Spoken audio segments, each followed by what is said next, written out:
Shalom Bapak Ibu Saudara yang dikasihi Tuhan. Senang berjumpa kembali dengan Bapak Ibu Saudara melalui media YouTube ini.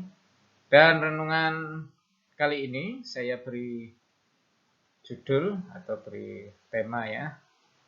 Manusia menurut Kejadian pasal 5 ya. Manusia menurut Kejadian pasal 5. Nah, saya akan bacakan beberapa karena terlalu banyak ya. Ini Kejadian 5 itu ayat 1 sampai 32. Mungkin beberapa ayat untuk menyegarkan kita karena saya meyakini bahwa Bapak Ibu Saudara sering membaca bagian ini ya. Kejadian 5 ayat 1 sampai 32. Inilah daftar keturunan Adam pada waktu manusia itu diciptakan oleh Allah. Dibuatnyalah dia menurut rupa Allah. Laki-laki dan perempuan diciptakannya mereka, ia memberkati mereka dan memberikan nama manusia kepada mereka pada waktu mereka diciptakan. Setelah Adam hidup 130 tahun, ia memperanakan seorang laki-laki menurut rupa dan gambarnya, lalu memberi nama Set kepadanya. Umur Adam setelah memperanakan Set 800 tahun dan ia memperanakan anak-anak lelaki dan perempuan. Jadi Adam mencapai umur 930 tahun lalu ia mati. Setelah Set hidup 150 tahun, ia memperanakan Enos, dan Set masih hidup 807 tahun. Setelah ia memperanakan Enos, dan ia memperanakan anak laki-laki dan perempuan. Jadi Set mencapai umur 912 tahun, lalu ia mati. Nah, selanjutnya ini Bapak Ibu Saudara bisa baca nanti ya untuk mempersingkat waktu. Ini ayat 9 sampai yang ke-17. Kemudian ini ayat 18 sampai 25 ya. Nah, ini ayat 26 sampai yang ke-32. Nah, Bapak Ibu Saudara yang dikasihi Tuhan, bagaimana manusia menurut Kejadian pasal 5 ya? Kita temukan beberapa hal. Yang pertama, manusia adalah ciptaan Allah semata. Jadi manusia adalah ciptaan Allah semata ya, tidak lebih, tidak kurang. Manusia hanyalah ciptaan. Nah, kita bisa melihat di sini di pasal 5 ayat 1 sampai yang kedua. Inilah daftar keturunan Adam pada waktu manusia itu diciptakan oleh Allah. Dibuatnyalah dia menurut rupa Allah. Laki-laki dan perempuan diciptakannya mereka. Ia memberkati mereka dan memberikan nama manusia kepada mereka pada waktu mereka diciptakan. Nah, kalau kita lihat di sini ada 3 kali kata diciptakan ya. Saya beri warna kuning ini. Manusia itu diciptakan oleh Allah, kemudian laki-laki dan perempuan diciptakannya mereka, lalu pada waktu mereka diciptakan. Jadi ini sangat penting ya, 3 kali disebut hanya dalam 2 ayat ini. Ditambah lagi satu kata yang juga ini mirip artinya ya, dibuatnyalah. Jadi ini menegaskan bahwa manusia ini hanyalah ciptaan saja. Manusia ini dibuat oleh Allah atau diciptakan oleh Allah. Nah, memang ada sesuatu yang menarik di sini kalau Bapak Ibu Saudara perhatikan ya. Di ayat 1, inilah daftar keturunan Adam pada waktu manusia itu diciptakan oleh Allah, dibuatnyalah dia menurut rupa Allah. Manusia diciptakan segambar dan serupa dengan Allah. Di pasal 1 kitab Kejadian juga disinggung ya. Nah, ini juga disebutkan di sini. Menurut rupa Allah. Tetapi kalau kita perhatikan di ayat yang ketiga, setelah Adam hidup 130 tahun, ia memperanakan seorang laki-laki menurut rupa dan gambarnya. Bukan menurut rupa dan gambar Allah lagi, tapi menurut rupa dan gambarnya. Nah, ini kenapa? Karena ini sudah melewati Kejadian pasal 3 di mana Adam dan Hawa jatuh di dalam dosa ya. Mereka anak-anak ini mewarisi gambar Allah yang sudah rusak ya. Akhirnya mereka mewarisi gambar dan rupa Adam. Nah, di dalam penciptaan kalau kita baca Kejadian pasal 1, nah itu menarik ya. Ini dikatakan di sini, dibuatnyalah dia menurut rupa Allah. Dalam pasal 1 dikatakan segambar dan serupa. Ya, Selem dan Demut, itu bahasa Ibraninya ya. Kemudian yang kedua, ia memberkati mereka. Jadi rencana Allah yang semula bagi manusia itu ada dua hal di sini, yaitu mirip Allah, serupa, segambar itu sebenarnya intinya itu adalah mirip ya. Jadi Anda diciptakan mirip Allah ya. Manusia diciptakan mirip Allah. Anda diciptakan mirip Allah. Yang kedua, Anda diciptakan untuk diberkati. Ini rencana Allah yang semula. Kita manusia diciptakan untuk diberkati. Tidak, saya bukan penganut teologi kemakmuran, tidak ya. Tapi ini rencana Allah yang semula itu memberkati manusia yang diciptakan itu. Nah, kita bisa lihat Taman Eden misalnya. Sering kali kita melihat ya, kalau di drama-drama sekolah minggu itu, di Taman Eden itu kalau mau makan buah-buahan semuanya ada. Padahal ya bukan hanya itu, ada yang jauh lebih luar biasa lagi. Sungainya itu tempat emas ada ya, ada emas bukan hanya buah-buahan. Nah memang berkat Tuhan melimpah karena Allah yang memberkati mereka. Tapi menjadi rusak ketika Kejadian pasal 3, manusia jatuh di dalam dosa. Nah, Bapak Ibu Saudara, manusia diciptakan dari tanah. Itu menurut Kejadian ya, pasal-pasal sebelumnya. Jadi memang kita ini ciptaan ya, dan dari tanah. Bukan muncul dengan sendirinya ya, bukan muncul dengan sendirinya, dan juga bukan hasil evolusi. Nah, Bapak Ibu Saudara, kita ini diciptakan dari tanah ya. Itu ada Sang Pencipta, kita tidak muncul dengan sendirinya, apalagi teori evolusi ya. Kita berevolusi dari binatang yang lebih primitif ya. Seperti gambar ilustrasi berikut. Tidak ya.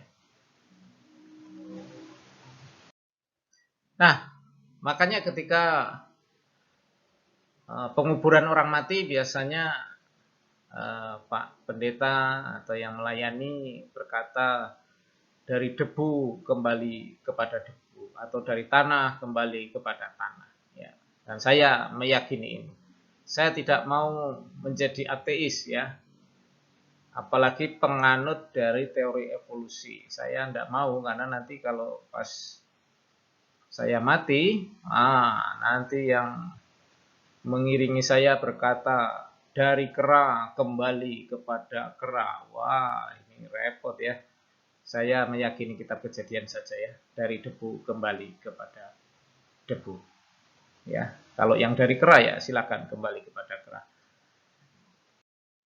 Nah, semua manusia ini dari Adam asal usulnya dan dari tanah ya. Kita ini dari Adam dan dari tanah. Bayangkan betapa rapuhnya kita. Kita tidak terbuat dari logam, besi atau baja ya, tapi dari tanah yang betul-betul rapuh ya. Dan kita akan kembali kepada tanah. Jadi ingat, Tuhan selagi kita hidup, ya, selagi kita hidup, ingat Tuhan. Karena suatu saat kita akan kembali kepada tanah.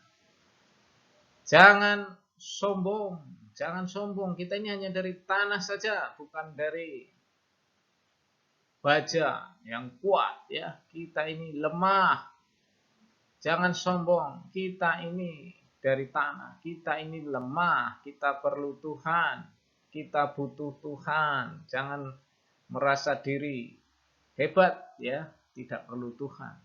Ingat, kita ini hanya dari tanah, tanpa Tuhan kita hanya sebongkah tanah saja ya. Kalau kita melihat kisah penciptaan, Allah membuat manusia dari tanah kemudian menghembuskan nafas kehidupan. Jadi Allah yang memberi nafas kehidupan. Tanpa nafas kehidupan dari Allah, kita hanyalah sebongkah tanah saja. Ya, jadi Bapak Ibu Saudara, tidak ada alasan bagi kita untuk sombong. Ya. Kita ini lemah, kita ini dari tanah. Kita perlu Tuhan, kita perlu bergantung kepada Tuhan, kita perlu berserah kepada Tuhan dan mencari Tuhan.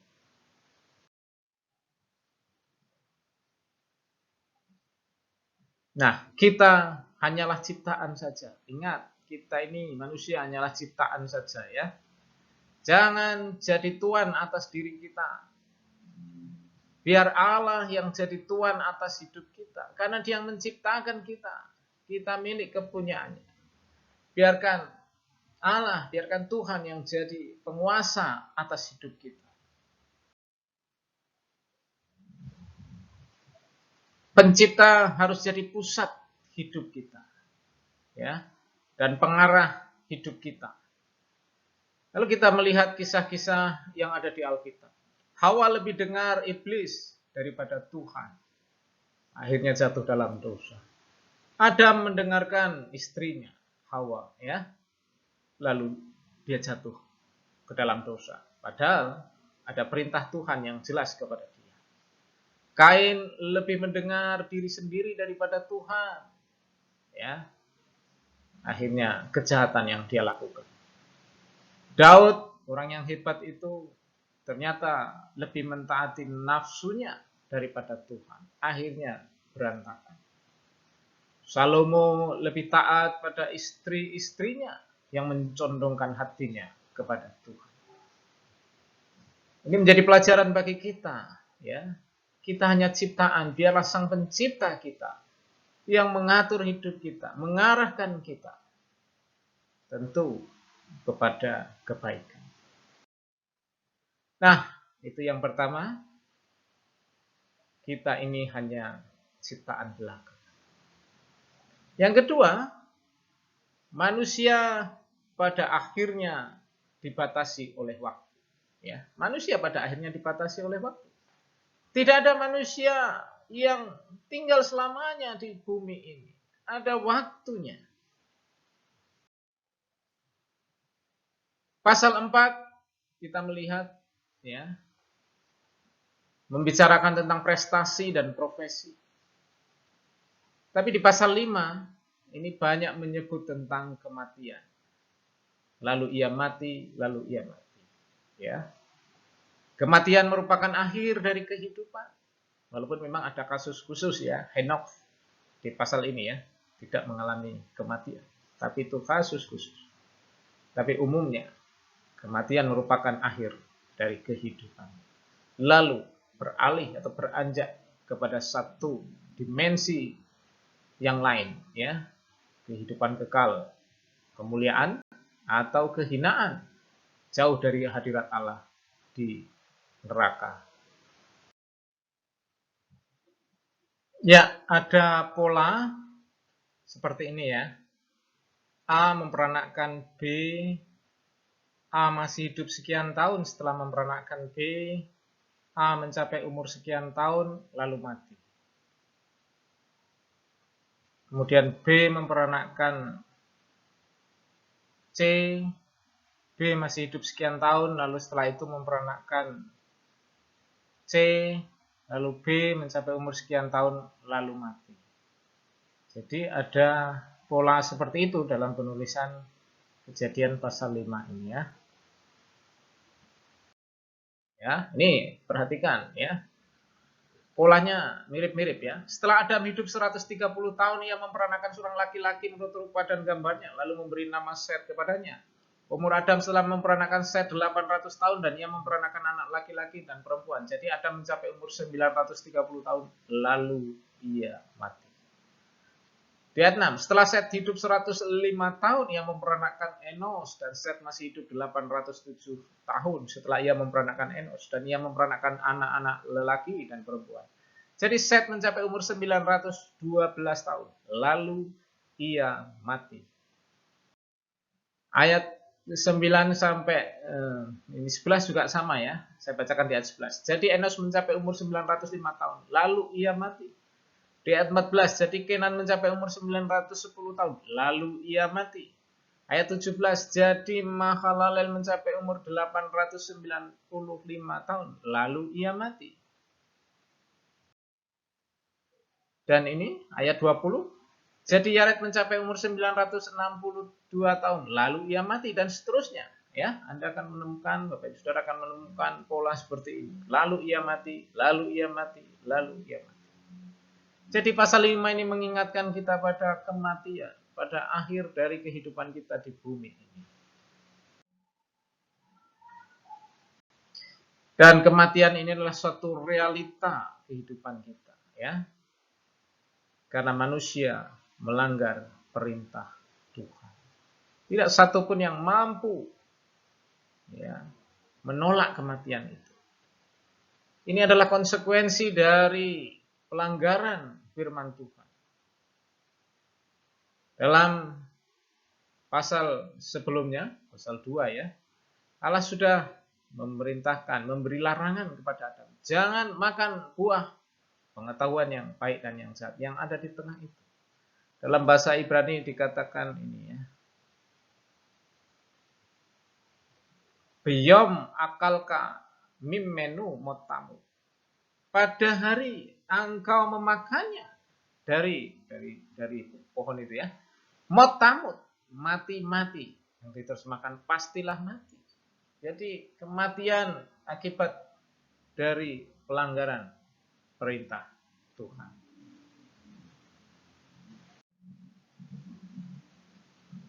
Tak seorang pun dapat menghentikan laju kematian. Tidak seorang pun.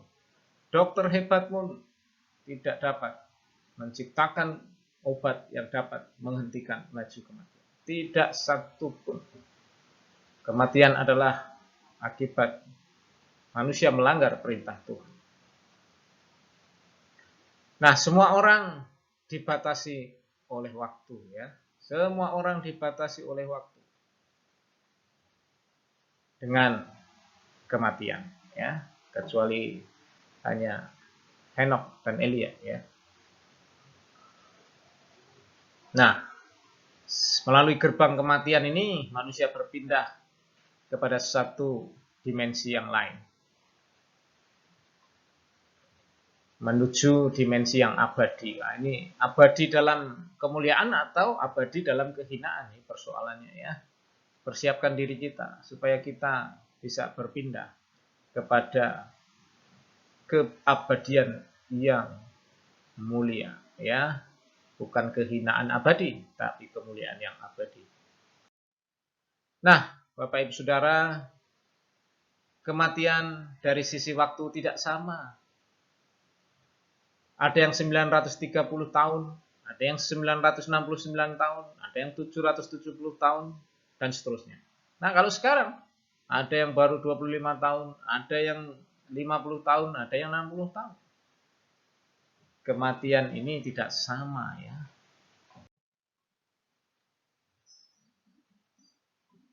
Nah, Bapak Ibu Saudara, saya ingat satu lagu dari Herlin Pirena ya, lagu lama tapi bagus sekali syairnya ya. Jam kehidupan diputar sekali dan tak seorang pun tahu kapan kan berhenti. Mungkin hari ini, mungkin esok, mungkin nanti, cepat atau lambat, tak seorang pun tahu bila waktunya. Ya, kira-kira begitu lagunya. Saya tidak pandai menyanyikannya, tapi intinya bahwa seperti jam hidup ini ya. Kita masing-masing punya jam di rumah. Ya. Kita tidak tahu pukul berapa jam itu mati. Pukul berapa jam itu habis baterainya. Kadang-kadang mati pada pukul 1. Ada juga yang mati pada pukul 12.05 menit. Ada juga yang mati pada pukul 8:10. Kita tidak tahu. Nah, kalau baterai jam bisa diganti, bisa hidup lagi. Tapi kalau manusia tidak. Hanya sekali. Dan kita tidak tahu kapan jam kehidupan kita ini akan berhenti. Ya, kita tidak tahu. Karena itu Bapak Ibu Saudara, hidup ini adalah kesempatan. Hidup ini adalah kesempatan. Karena kita akan dibatasi oleh waktu. Keberadaan kita di dunia ini dibatasi oleh waktu.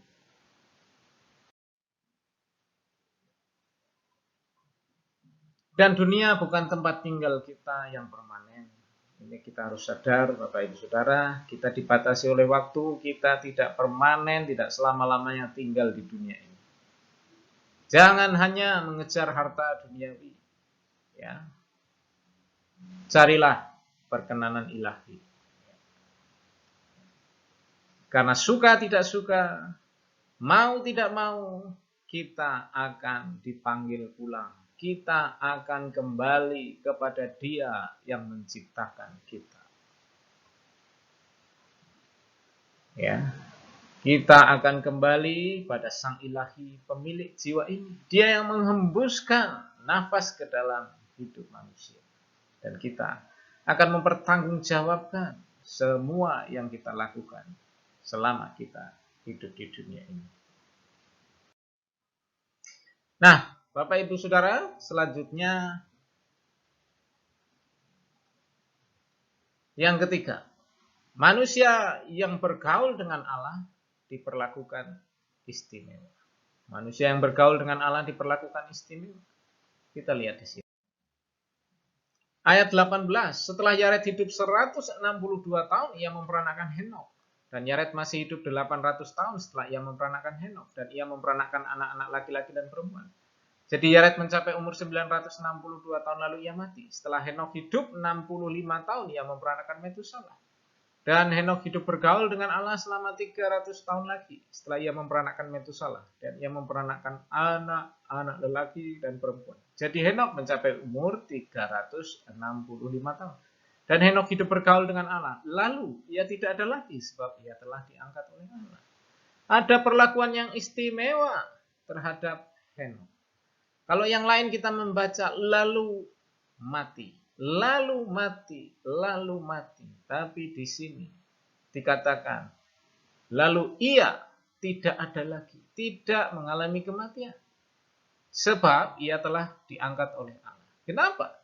Karena Henok hidup bergaul dengan Allah. Jadi orang yang hidup bergaul dengan Allah diperlakukan Allah secara istimewa. Ya. Keistimewaan tidak harus diangkat nih ya. Keistimewaan bisa dalam bentuk yang lain. Nah, apa itu bergaul dengan Allah? Apa itu? Kita sering dengar ya, tapi apakah artinya sudah kita pahami? Nah, kalau dalam bahasa aslinya itu sebenarnya ini ya, wayit halek. Wayit halek itu sebenarnya dan dia berjalan bersama. Atau dalam bahasa Inggris he walking around. Jadi hidup bergaul itu dalam bahasa Inggrisnya walk with. Jadi berjalan bersama. Berjalan bersama Allah. Henok berjalan bersama dengan Allah. Mungkin kita dapat intinya ya, bergaul dengan Allah itu adalah berbicara tentang persekutuan, hubungan yang dekat dengan Allah, ya. Ada hubungan yang dekat dengan Allah, ada persekutuan dengan Allah, ya. Seperti dua orang yang sedang berjalan bersama, saling bercakap-cakap, begitu dekat, ya. Nah, dalam Ibrani 11 ayat 5 sampai 6 kita juga dapat petunjuk di sini ya. Apa itu bergaul dengan Allah? Karena iman, Henok terangkat supaya ia tidak mengalami kematian dan ia tidak ditemukan karena Allah telah mengangkatnya. Sebab sebelum ia terangkat, ia memperoleh kesaksian bahwa ia berkenan kepada Allah. Jadi ada kata berkenan di sini ya. Jadi hidup bergaul dengan Allah itu hidupnya berkenan. Ada keakraban, ada kedekatan dan juga hidup berkenan. Nah, itu yang disebut dengan hidup bergaul dengan Allah itu ya.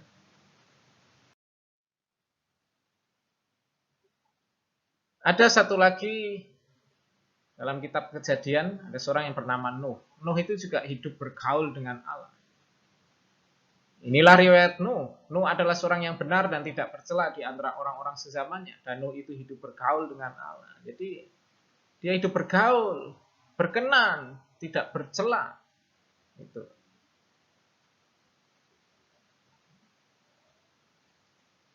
Kejadian 6 ayat 9 ya, bisa cek nanti ya.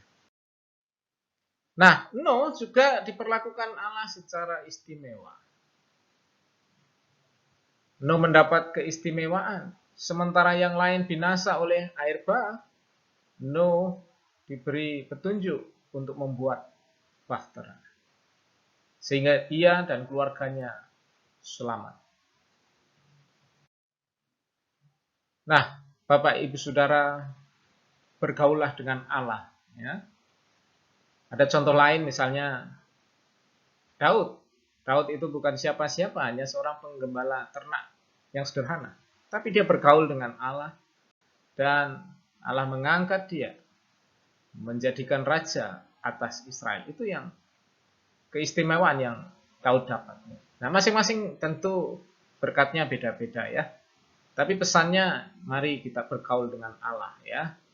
Artinya berjalan dekat, kita mendekat melalui merenungkan firman Tuhan, melalui ibadah, melalui doa dan lain sebagainya. Dan jauh lebih penting adalah hidup tanpa celah atau hidup berkenan kepada Tuhan. Kehidupan kita yang berkenan kepada Tuhan.